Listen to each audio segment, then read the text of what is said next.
तेरे नाम से इब्तदा करके मैंने, तेरे नाम से इब्तदा करके मैंने खुदा ज़ुल जलाल हमेशा लगाई है पार अपनी नैया। मोअज़्ज़ज़ नाज़रीन, programme the truth with Tariq Chaudhry में आपका मेज़बान तारिक सराज चौधरी एक मोअज़्ज़ज़ मेहमान शख्सियत के साथ हाज़िर खिदमत है। नाज़रीन, आप जानते हैं कि हम निकलते हैं सच की तलाश में, सरगर्दा रहते हैं तस्खीर करने के लिए सच को। हमारी कोशिश होती है कि हम जहाँ कहीं भी सच और हक़ पोशीदा है, जहाँ जहाँ भी हक़ाइक़ और सच्चाइयाँ छुपी हुई हैं, हम उनको तलाश करें, आप तक लेके आएँ, क्योंकि हम ये समझते हैं कि हमें आप तक पूरा सच लेके आना है। हम सच और हक़ के फ़र्ज़ंद हैं। हमारा शेवा और हमारा विजन आप लोगों तक पूरा सच पहुंचाने का है। इसी सूरत हाल को मद्देनज़र रखते हुए हम उन तमाम हालात, उन तमाम हक़ाइक़ और उन तमाम सच्चाइयों को आप तक लेकर आने की पूरी कोशिश करते हैं जिनकी वजह से हमारे मुआशरे में या सुधार पैदा होता है या बिगाड़ पैदा होता है। हमारी कोशिश होती है कि हम आप तक पूरा सच लेके आएँ, इसलिए कि कलाम मुक़द्दस में ये लिखा है कि बस तुम सच्चाई से वाकिफ़ हो जाओ तो सच्चाई तुमको आज़ाद करेगी। नाज़रीन, आज मैं जिस एक बड़े अहम मौजू पे बात करने के लिए हमने जिस अपने मोअज़्ज़ज़ मेहमान को अपने स्टूडियो में दावत दी है, कौमी इशू है। एक ऐसा मामला जिसमें हमारे अपने रहबर ही राहज़न बन के बैठे हुए हैं। हमारे अपने लीडर, हमारे कायदीन हमारे सरों के सौदे करते हैं। कहते हैं धरती माँ होती है, लेकिन जब वो धरती जो मजहबी मकासद के लिए मखसूस की गई हो, जो कौम के मकासद के लिए, कौम के प्रोजेक्ट्स के लिए मख्तस की गई हो, जब उसके साथ खिलवाड़ होता है तो इसका मतलब है कि पूरी कौम के साथ खिलवाड़ होता है, लोगों के ईमान के साथ खिलवाड़ होता है, लोगों के जज्बात के साथ खिलवाड़ होता है। और ऐसे खिलवाड़ करने वाले ना सिर्फ आईनी मुजरम होते हैं बल्कि वो कौमी मुजरम भी होते हैं। और ऐसे मुजरमों तक पहुंचना द ट्रुथ न्यूज़ TTN का ख़ास एक ज़िम्मेदाराना रवैया है। इसलिए कि हमारी कोशिश, हमारी ख्वाहिश है कि हम अपने नाज़रीन के लिए पूरा सच सामने लेकर आएँ। नाज़रीन, हमारी आज की शख्सियत जो बहुत से हक़ाइक़ से पर्दा उठाने के लिए आज हमारे साथ मौजूद हैं, किसी तारफ़ के मोहताज नहीं। जब कहीं भी जुल्म, ज़्यादती, नाइंसाफ़ी की बात होती है, जब कहीं पे अमन तबाह करने वाले अपने पंजे गाड़ने की कोशिश करते हैं, तो आपको ये आवाज़ वहाँ पर ज़रूर सुनने को मिलेगी, जिसको आज हम अपने स्टूडियो में आपके लिए ख़ास तौर पर लेके आए हैं। हमारे साथ मौजूद है खुदा के अजीम खादम, बब्बर शेर, नडर, बेबाक, जनाब रेवरेंड सैमुअल खोखर साहब। पास्टर साहब, हम आपको अपने programme the truth with Tariq Chaudhry में ज़ाब्ता तौर पर खुशामदीद कहते हैं। बहुत शुक्रिया चौधरी साहब, बहुत शुक्रिया। नाज़रीन, 1972 में कुछ चर्चेज़ ने मिलके एक मुतफ़िक़ा तौर पर ऑर्गेनाइजेशन का ऐलान किया। उसमें मुख्तलिफ़ ऑर्गेनाइजेशंस, मुख्तलिफ़ चर्चेज़ के जो हेड्स थे, उन्होंने एक इत्तेहाद बनाया। उन्होंने अपने अपने चर्चेज़ को एक जगह पे इकट्ठा करके एक ऐसे चर्च की बुनियाद रखी जो चर्च ऑफ पाकिस्तान कहलाता है। यस। इससे कबल चर्चिस के अपने अपने निज़ाम इंतज़ाम थे, लेकिन 1972 में चर्च ऑफ पाकिस्तान जब तश्कील दिया गया तो बहुत से चर्चेज जो हैं उन्होंने अलहाक करके इकट्ठे होकर चर्च ऑफ पाकिस्तान की बुनियाद रखी। लेकिन ये बात आपके सामने लेके आने का ख़ास मकसद ये है कि बहुत से ऐसे एसेट्स जो मसीही कौम के साथ मंसूब हैं, बहुत से ऐसे एसेट्स जिनको चर्च ऑफ पाकिस्तान क्लेम करता है, as a matter of fact वो चर्च ऑफ पाकिस्तान की डायरेक्टली मलकियत नहीं है। वो उन तमाम चर्चेस की मलकियत हैं जिन्होंने मिलकर चर्च ऑफ पाकिस्तान तश्कील दिया। आज इन हक़ाइक़ से भी पर्दा उठाएंगे और हमारे चर्चेस के साथ होने वाली बदसलूकियाँ, बदइनवानियाँ, जुल्म, ज़्यादतियाँ, नाइंसाफ़ियाँ अपनी कौम, अपने लोगों, अपने अवाम के हक़ पर डाका डालने वालों की भी बेनकाब करेंगे। पास्टर सैमुअल खोखर साहब, मैं गुजारिश करूँगा, आप चूँकि सदर भी हैं global piece and preach ministry के, अमन के दाई भी हैं, अमन की बात भी करते हैं, लेकिन मैं ये समझता हूँ कि जब खलवाड़ होता है अपने लोगों के साथ, जब जुल्म और ज़्यादती होती है अपने लोगों के साथ, तो फिर वो वक्त आया जब खुदावंद यीशु मसीह ने भी अपनी कमर का पटका खोला और कहा कि लिखा है कि तेरे घर की गैरत मुझे खा गई। यकीनन जब आपके घर के लुटने की बात आती है तो आप अमन को एक साइड पे रख के आप उन लोगों को जिनकी वजह से आपके मुआशरे का अमन तबाह होता है, जो आपकी कौम का, कौम के एसेट का सौदा करते हैं, आप फिर उन्हें कैफरे किरदार तक पहुंचाने के लिए अपना किरदार अदा करते हैं। इस पे बाद में करेंगे, लेकिन मैं ये जानना चाहूँगा, नाजरीन भी जानना चाहेंगे, आपके वालिद मोहतरम पास्टर जॉर्ज महंत बख्श एक अजीम खिदमत, यकीनन कुछ 4-5 दहाइयों पर मुश्तमिल उनका खिदमत का सफ़र, पासबानी चौपानी सफ़र जो है उन्होंने तय किया। मैं और मेरे नाज़रीन ये जानना चाहेंगे कि उनका चर्चा पाकिस्तान से कबल किस बैकग्राउंड, किस चर्च बैकग्राउंड से उनका ताल्लुक़ है और कहाँ कहाँ पे उन्होंने अपनी खिदमात सर अंजाम दी। आप हमारे नाज़रीन को मुख्तसर बयान करें। हाँ, बहुत शुक्रिया जुद साहब। सबसे पहले तो मैं बताना पसंद करूँगा कि अपने वालिद मोहतरम के बारे में, पादरी जॉर्ज महंत बख्श मरहूम, जिनका ताल्लुक एक मसीह फैमिली भोपालवाला से है और ये तहसील उस वक्त डस्का थी, आजकल तहसील संबड़ियाल और ज़िला सियालकोट है।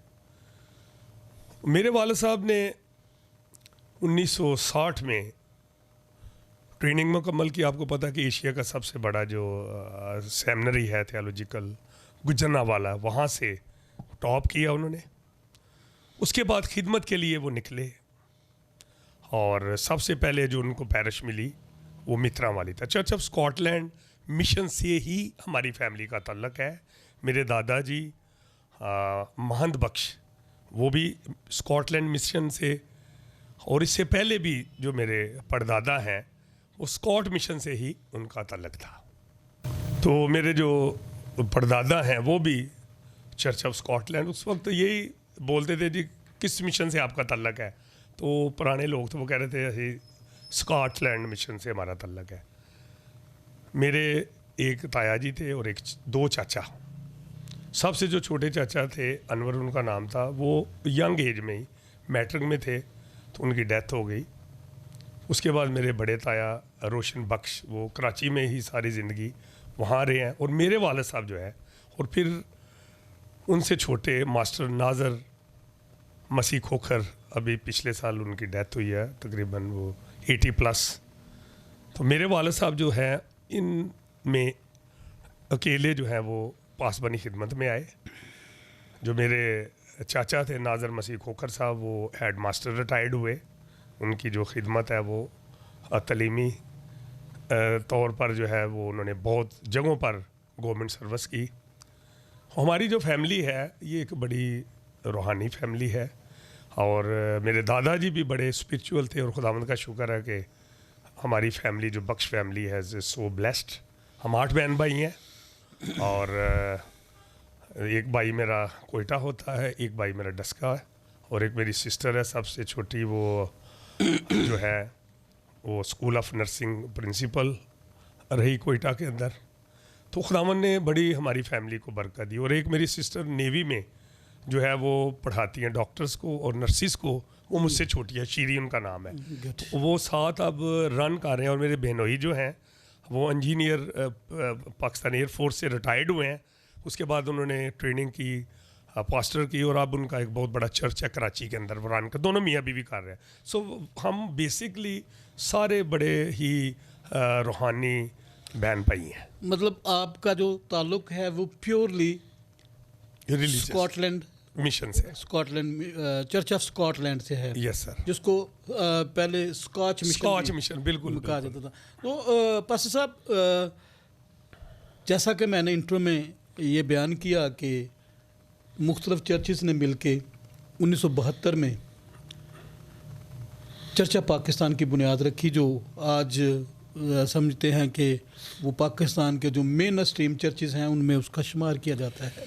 मोस्टली जो एसेट्स हैं, और बिलखसूस सियालकोट डायसिस में, नाज़रीन मैं आपको ये बताता चलूँ कि जो डायसिस सियालकोट है, चर्च ऑफ पाकिस्तान की जो सियालकोट डायसिस, ये एक वक्त में पाकिस्तान की तमाम डायसिस में अमीर तरीन डायसिस समझी जाती थी, जिसमें सियालकोट के कुछ हस्पताल, कुछ तालीमी अदारे, अगर मैं ये कहूँ कि पूरे पाकिस्तान में जहाँ जहाँ भी मसीही हैं उनका किसी न किसी मोड़ मकाम पर ताल्लुक़ सियालकोट से है, तो यकीनन ये गलत ना होगा, क्योंकि सियालकोट को पाकिस्तान में बाबे मसीहियत कहा गया है।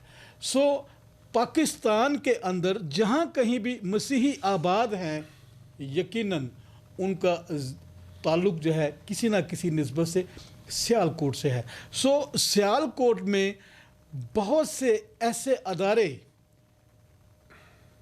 अगर हम तालीमी सतह पर गौर करें तो मरे कॉलेज वो अदारा है नाजरीन, जहाँ पर पाकिस्तान का ख्वाब देखने वाली एक आला शख्सियत, जिन्हें अल्लामा इकबाल का भी नाम दिया गया है, उन्होंने भी इसी कॉलेज से तालीम हासिल की। और फिर मरे कॉलेज की पाकिस्तान में बेशुमार अजीम शख्सियात, जिनमें स्कॉलर्स भी हैं, ड्रामा राइटर्स भी हैं, जिनमें अफसरान भी हैं, ब्यूरोक्रेट्स भी हैं, और मिशनरी लोग भी हैं, और बहुत से बिजनेसमैन, बल्कि अगर मैं कहूँ कि बेशतर बिजनेसमैन जो हैं उन्होंने मरे कॉलेज से तालीम हासिल की, तो यकीन ये गलत ना होगा। सो मेरा ये कहने का मकसद है कि सियालकोट डायसिस जो है ये एक वक्त में पाकिस्तान की अमीर तरीन डायसिस थी, जो आज गरीब तरीन डायसिस मुतसव्वर होती है।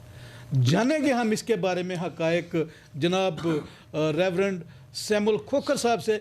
खोखर साहब, क्या वजह हुई कि एक इतनी अमीर डायसिस आज दिवालिया हो चुकी है और उसके प्रेमिसेस में उल्लू बोल रहे हैं? वो जो कभी खुशहाली का सरचश्मा और मंबा समझी जाती थी, आज वहाँ पर जो दरख्त हैं वो भी सूखे सूखे नज़र आते हैं। क्या मुहर्रकात हैं इसके? तारक सराज चौधरी साहब सबसे पहले जो बिशप थे हमारे, वो भी स्कॉटलैंड से आए थे, डॉक्टर यंग, नहायत रूहानी, ईमानदार और खुदा के सूर में थे। और उस दौर की जो खिदमत है जितने पासबान थे साइकिलों पर एवेंजलिज्म करते थे, और इतनी कलीसियाओं में उनको इज्जत मिलती थी पादरी साहबान को, और उनकी जो खिदमत थी बड़ी आउटस्टैंडिंग थी, बड़ी खादमों की इज्जत होती थी, कलीसियाएं रूहानी तौर पर बड़ी स्ट्रांग थी। जब स्कॉटलैंड वापस चले गए बिशप साहब, जो फर्स्ट बिशप थे हमारे, उसके बाद बिशप जीएस कादर बख्श आए हैं 1986 में। जब वो आए हैं तो उस वक्त हमारी जो सियालकोट डायसिस थी बड़े अरूज पर थी, और वाकई चोई साहब मैं आपकी बात को से सेकंड करता हूँ कि वाकई one of the richest diocese in Pakistan वो Scotland, church of Scotland Sialkot diocese थी। बिशप जीएस कादर बख्श जो शनीला रूथ साहिबा मोहतरमा उनके वालिद हैं, बड़े शरीफ आदमी थे, बड़े रूहानी आदमी थे। वो जब गए हैं तो 1986 में बिशप सैमुअल परवेज़ आया। एक्चुअली मैं थोड़ा वो सन का मुझसे मिस्टेक हो गई है। 1986 से पहले और बिशप यंग के बाद सेकंड बिशप जो जीएस कादर बख्श थे, और 1986 में बिशप सैमुअल परवेज़ आए हैं। तब से डाउनफॉल शुरू हुआ है। मैं जो आपका जो सवाल है, डाउनफॉल कब शुरू हुआ है? जब सैमुअल परवेज़ साहब आए हैं। उन्होंने सबसे पहले देखा कि बड़ा एसेट्स हैं, ज़मीनें थी। आप भी सियालकोट से एक बिलोंग करते हैं और आप जानते हैं कि एक जगह को उन्होंने बड़े प्लानिंग के साथ और बड़ी बेदर्दी के साथ ज़मीन को फ़रोख्त किया। 60 to 70% वो अपने इक़्तिदार में, अपने दौर में फ़रोख्त करके वो यहाँ से चले गए। पास्टर साहब, आप चूँकि आपके वालिद साहब इस सिस्टम का हिस्सा रहे, आपने मिशनरी लाइफ को बहुत करीब से देखा, बिशप साहबान की ज़ात और उनके रवैयों को बड़े करीब से देखा, और मैं ये समझता हूँ कि चूँकि ये जो एसेट्स या ये जो ज़मीनें हैं, इनकी मलकियत, सोर्स ऑफ इनका जो राइट ऑफ ओनरशिप है, वो यकीनन उन चर्चेस के नाम है जिन्होंने ये ज़मीनें परचेज़ की, और ये ज़मीनें परचेज़ की गई ऐसे लोगों के लिए या ऐसे प्रोजेक्ट्स के लिए जहाँ पर अवामी और फलाही प्रोजेक्ट्स किए जा सकें। क्या आप हमारे नाज़रीन को बता सकते हैं कि इन ज़मीनों की ओनरशिप तो चूँकि चर्चेस के पास थी, बिशप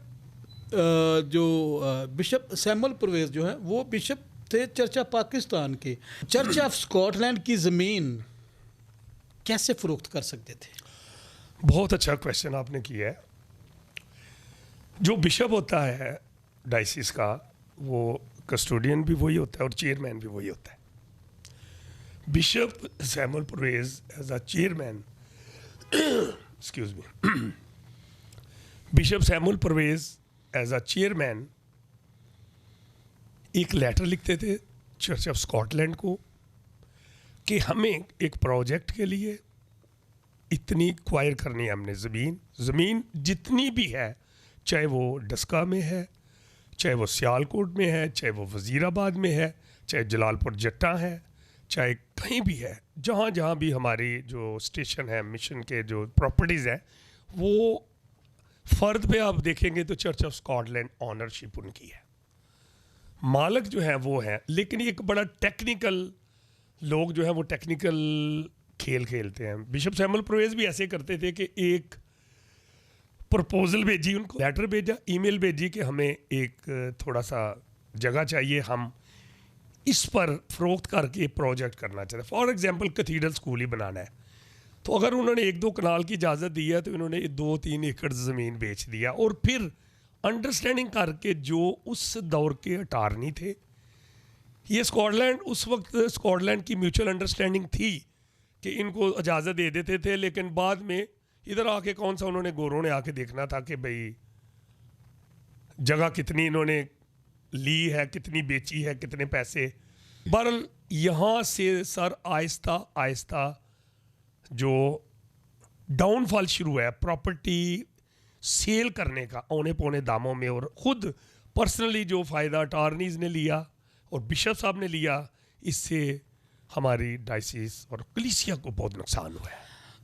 आपका कहने का मतलब ये है कि ये हमारे जो मौसूफ़ मजहबी रहनुमा थे, ये स्कॉटलैंड में बैठी हुई जो इंतज़ामिया थी या जो हायरार्की थी जी, ये उन्हें बताते कुछ थे यस सर, और करते कुछ थे। बिल्कुल। यानी इन्होंने जिन्होंने ख़रीदी है उन्होंने तो जैनवन ख़रीदी है, लेकिन इन्होंने जो ख़रीदने का इख्तियार है वो थोड़ी ज़मीन का लिया यस, और बेच ज़्यादा दी, और जिस मकसद के लिए इन्होंने वो इख्तियार या अटॉर्नी ली उनसे, इन्होंने वो ज़मीनें बेच के उस मकसद के लिए वो फ़ंड जो है वो इस्तेमाल नहीं किए गए, जो कि यकीनन मैं समझता हूँ कि ना सिर्फ बदउनवानी में आता है, बल्कि ये अपनी कौम के साथ, कौम के जज्बात के साथ, और सबसे बढ़कर उन मिशनरीज़ के साथ खिलवाड़ है जिन्होंने मसीही कौम की खुशहाली के लिए, तरक्की के लिए, इनकी तालीम के लिए और इन्हें एक अच्छी और मयारी ज़िंदगी देने के लिए ये सारी जो कोशिश की, इन्होंने उस पर पानी फेर दिया। जी, सियालकोट की प्रॉपर्टी जो है बिक गई। अब गुज़श्ता चंद सालों से एक अजीब वावेला चलता आ रहा है। पास्टर साहब, यकीनन आप डस्का में काफ़ी लंबा अरसा आपके वाला साहब वहाँ पर डीएसपी रहे, यस, बिल्कुल, और उन्होंने बेशुमार खिदमात जो हैं वो सर अंजाम दी वहाँ पर। आपकी डस्का के साथ एक इमोशनल अटैचमेंट भी है। सो इस हवाला से आप डस्के के सारे मामलात को ज़्यादा बेहतर और मुनासिब तरीके से समझते हैं। क्या कहेंगे आप आज कल जो डस्के के साथ, मिशन कंपाउंड हाथे के साथ जो खलवाड़ हो रहा है, जो वहाँ पर आए रोज़ ख़रीदार पहुँच रहे हैं, इसके बारे में आपका क्या मौक़िफ़ है? तो साहब मेरा मौक़िफ़ बड़ा क्लियर है कि स्लो पॉइजनिंग जैसे होता है,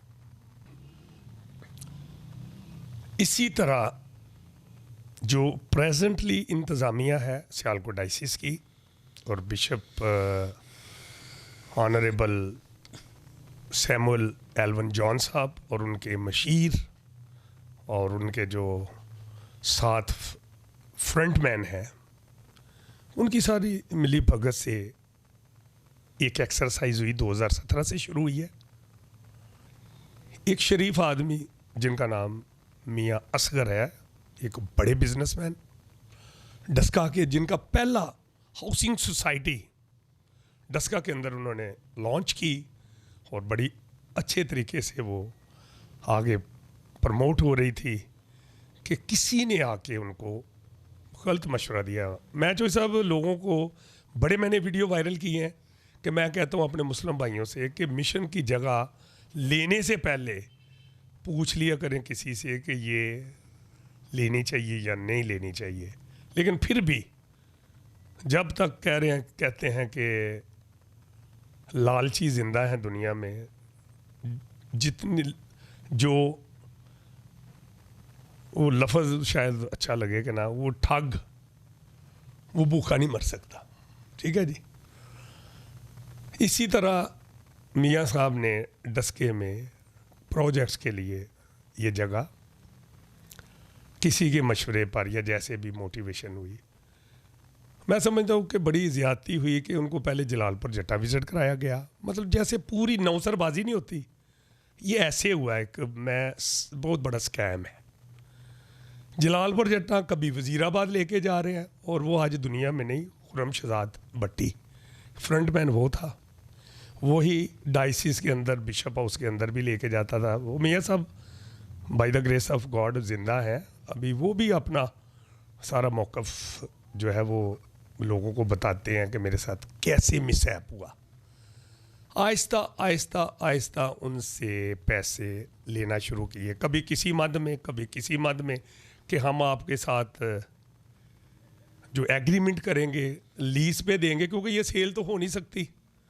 वो ऐसे मतलब ग्रीन गार्डन्स दिखाए खुर्रम शहजाद भट्टी साहब ने, और ये ऐसे नहीं हो सकता। पहले तो मैं एक बड़ी मजम्मत करना चाह रहा हूँ, सॉरी टू से चोई साहब, यू आर वेरी ऑनरेबल तारक सरार चोई साहब, वो कैथलिक फेथ का बंदा है, और मैं बिशप साहब को ये वीडियो भी वो देख रहे हैं मेरी, कि आपको कोई डस्के से, सियालकोट से, कोई आपको अपना, आपको किसी और पैरिश से कोई ऐसा मैनेजर, प्रॉपर्टी मैनेजर या प्रॉपर्टी सुपरडेंट नहीं मिला। अगर आपने प्रोजेक्ट ही करना था तो अपने मिशन के लोकल आप डस्के से कोई बंदा वहाँ हायर करते, उसका नोटिफिकेशन करते। आपने एक बंदे वो लिए, फ्रंटमैन वो रखे, जो आहिस्ता आहिस्ता उस बेचारे को से पैसे लेते रहे, और बकौल मियाँ साहब के कि 60 करोड़ रुपया जो है वो अब तक मैं दे चुका हूँ। नाज़रीन, आपने सुना कि इस सारे सिनारियो में किस कदर शातराना चालें खेली गई, और इस मौजू पर जब कभी भी बिशप एल्वन सैमुअल से बात की गई, उन्होंने खुल्लम खुल्ला इससे इनकार किया, और उन्होंने हमेशा यही कहा कि मुझे इसके बारे में कोई खबर नहीं। अब जब हक़ाइक़ सामने आ रहे हैं, और नाज़रीन आप तक हम बहुत से ऐसे हक़ाइक़ सामने लेके आएंगे जिनसे नज़र चुराना या मुंह फेरना बिल्कुल भी वाजिब नहीं होगा। मैं नाज़रीन आपको मुखातब करते हुए किसी शायर के बकौल कि तू इधर उधर की ना बात कर, ये बता कि काफिला कहाँ लुटा। तू इधर उधर की ना बात कर, ये बता कि काफिला कहाँ लुटा। मुझे राहज़नों से गिला नहीं, तेरी राहबरी का सवाल है। नाज़रीन, मैं ये समझता हूँ कि जैसे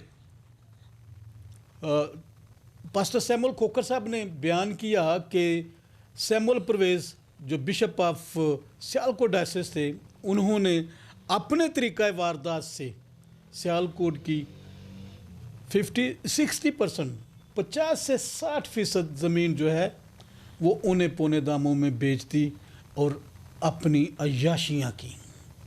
सियालकोट के लोग, लाहौर के लोग, चर्चा पाकिस्तान की बेशतर कलर्जी जो है वो इस बात की गवाह है, जानती है उनके रवैये को। और उनके साथ क्या हुआ वो भी फिर उन्हीं लोगों ने देखा। ज़बूर का एक शेर है कि तू अपनी अखियां दे नाल हाल वेखेंगा शरीरां दा। तो जो शरीर हैं उनका हाल जो है वो आप अपनी आँखों से देख सकते हैं।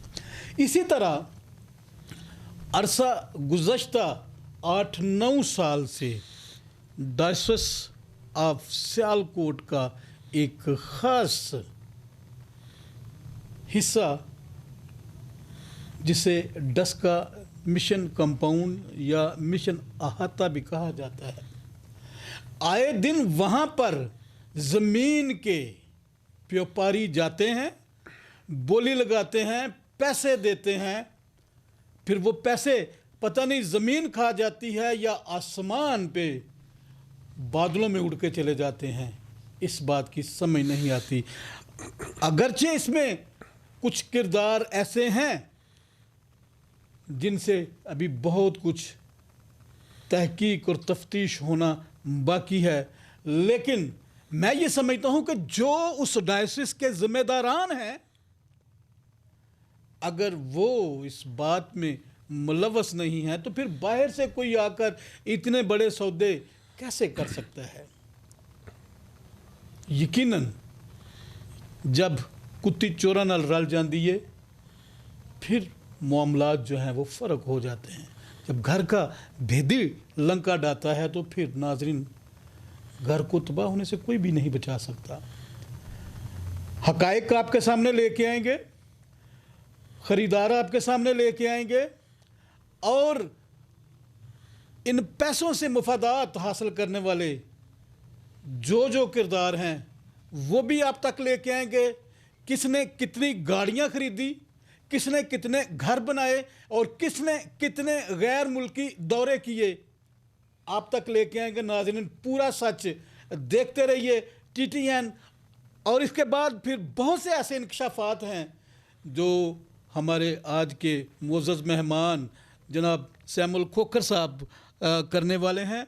हम चाहते हैं कि हम जितनी भी खिलवाड़, जितनी भी ज़्यादतियाँ और जितनी भी यहाँ पर सियालकोट की ज़मीन के साथ, सियालकोट की चर्च की ज़मीन के साथ, चर्च ऑफ स्कॉटलैंड की ज़मीन के साथ जितनी भी बदनुमानियाँ हुई हैं वो हम आप तक लेके आएंगे। मैं इस पॉडकास्ट को ख़त्म करने से पहले जानना चाहूँगा जनाब रेवरेंड सैमुल खोखर साहब से, जो सियालकोट डायसिस की कलीसिया है, डस्का की कलीसिया है, आप चूँकि तमाम लोगों के साथ राब्ते में हैं, उनके क्या तासुरात हैं? लास्ट ईयर बहुत बड़ा प्रोटेस्ट डस्का के अंदर, बल्कि 2 साल पहले लगा लें, उस वक्त खुरम शहजाद भट्टी ज़िंदा था। तो वहाँ की जो गायूर कलीसिया है, जब भी ये कोई भी प्रोजेक्ट करते थे, फॉर एग्जांपल इन्होंने कहा जी वहाँ DS हाउस बनाना है, खुदाई हो रही है, फौरी कलीसिया पहुँच गई है, काम रुकवा दिया है। इतना पैसा इनके पास था, ये पुलिस वालों को भी देते थे जहाँ जहाँ भी इनको।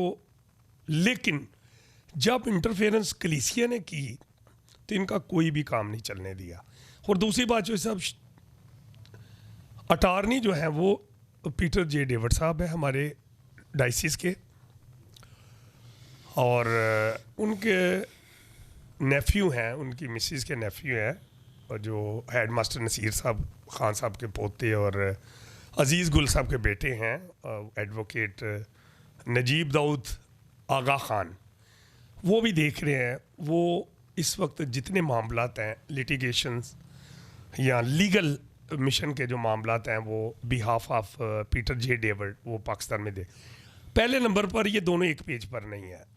बिशप ऑफ सियालकोट डायसिस एक चेयरमैन भी हैं, लेकिन इनकी आपस में कोई अंडरस्टैंडिंग नहीं। अगर काश ये मिलके कोई प्रोजेक्ट, जैसे पहले बिशप सैमुल परवेज़ वहाँ प्रोजेक्ट भेजते थे, इनमें इत्तफाक नहीं है आपस में। इन्होंने उनसे बारों बार काम किया तो लोगों ने उनको रुकवा दिया। तो मैं समझता हूँ कि इस वक्त एक और भी इशू है। एक ग्राउंड है मिशन की बहुत बड़ी, वहाँ गवर्नमेंट ने कोई प्रोजेक्ट शुरू कर दिया है कि जितना भी पानी आता है, आपको पता है कि जितना पानी सावन भादों में आता है 4,500 फुट जो है वो मुतासर होता है, सिर्फ मिशन का माउंट वहाँ से गुजर के जाता है। इस दफ़ा उन्होंने एक कुआं सा नीचे वो करके ड्रेन करके खोद के, और भी कुएं बहुत है लेकिन वो बड़े उसके साइड इफ़ेक्ट्स होते हैं, गंदा जितना पानी वहाँ से आगे वो ड्रेन करके आगे लेके जाते हैं। वहाँ कोई 2 कनाल 3 कनाल जगह जो है वो उन्होंने एक्वायर की ली, लेकिन ये इजाज़त किससे ली है अभी तक नहीं पता। अभी प्रोटेस्ट किया है सेंट मार्क्स चर्च ने थोड़े दिन पहले। तो बिशप सैमुल, मैंने सवाल किया, एक सहाफ़ी भी है उसने भी सवाल किया नजीब दाऊद आगा से कि बिशप साहब इस वक्त कहाँ खड़े हैं। तो to be very honest, Agha Khan advocate साहब ने कहा है कि ये उनसे पूछे। सर मैं इस चीज़ से हैरान हूँ कि डायसिस, सियालकोट डायसिस और चर्च ऑफ स्कॉटलैंड जो इस वक्त उनके नुमाइंदे पाकिस्तान के, इनकी आपस में अंडरस्टैंडिंग नहीं है। इनकी बिल्कुल अंडरस्टैंडिंग नहीं है। वो कहते हैं जी हम लोग आपको ये काम नहीं करने देंगे, ये करना चाहते हैं कलीसिया रोक देती है। इसी तरह नेक्स्ट और भी सर हमारे मामलात हैं, जब आप मौका देंगे तो आपको बताएंगे कि वज़ीराबाद में भी हमारी जगह, उसके बारे में बात करेंगे। नाज़रीन, ये सिलसिला यहाँ पर नहीं रुकेगा।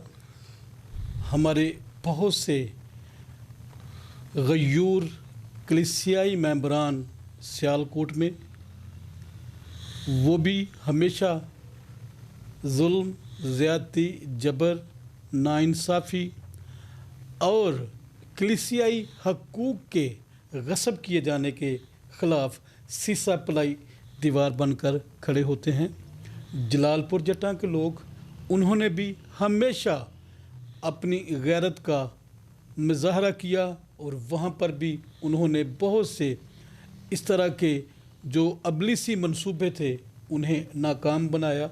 इसी तरह दीगर तमाम शहरों में भी कलीसिया जो है वो पुरज़म है कि ये ज़मीनें जो हैं ये हमारे लिए, हमारे बच्चों की फ़लाह के लिए, उनके तालीमी मंसूबों के लिए, वहाँ पर डिस्पेंसरियाँ लगाने के लिए, कोई ऑर्फनेज सेंटर बनाने के लिए, या फिर बुज़ुर्गों के लिए कोई सेंटर बनाने के लिए, ख़वातीन के लिए स्किल सेंटर बनाने के लिए ये ज़मीनें परचेज़ की गई थी।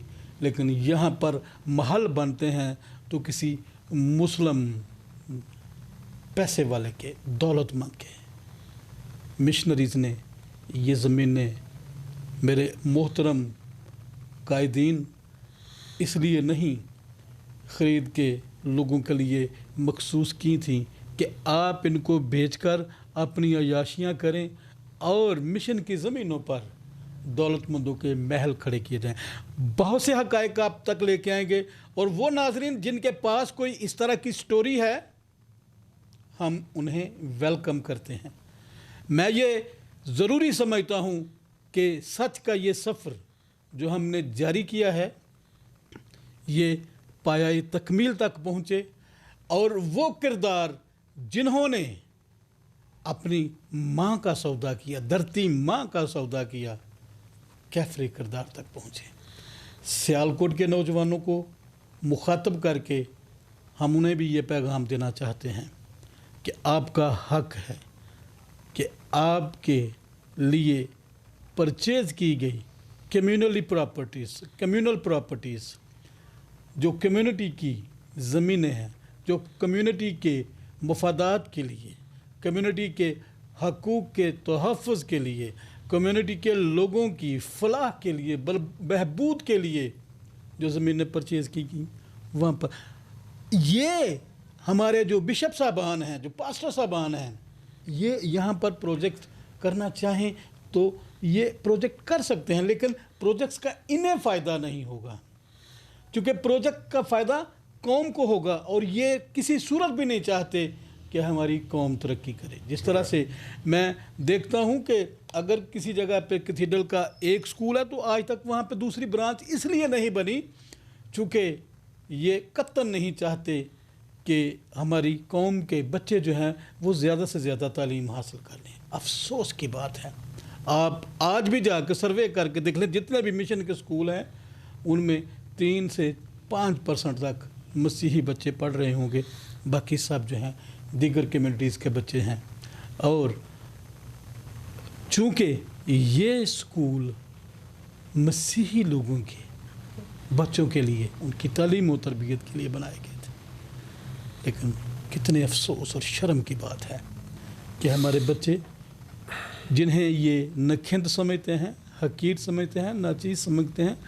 देखिए, मिशनरीज़ का ये अदारे बनाने का मकसद यही था कि ये गरीब लोग हैं, फीसेस अफोर्ड नहीं कर सकते, लिहाजा उन्होंने इनके लिए मिशनरी स्कूल बनाए। बदकिस्मती की बात है कि मिशनरी स्कूलों में भी मिशन के लोग अपने बच्चों को नहीं पढ़ा सकते। अफसोस ही किया जा सकता है। अगले प्रोग्राम में जो इसका तसलसल होगा, नाज़रीन आप तक और मज़ीद ख़बरें लेके आएंगे, और वो हक़ाइक़ लेके आएंगे, वो स्टैम्प पेपर लेके आएंगे, वो मुआहदे लेके आएंगे, और वो शख्सियात लेके आएंगे जिनके साथ ये मुआहदे हुए, और इस घिनौने खेल में जितने भी किरदार हैं उनको भी बेनकाब करेंगे। हमारे साथ जुड़े रहिएगा। अगले प्रोग्राम तक इजाज़त दीजिए अपने मेज़बान तारिक सराज चौधरी को। तब तक के लिए पाकिस्तान जिंदाबाद।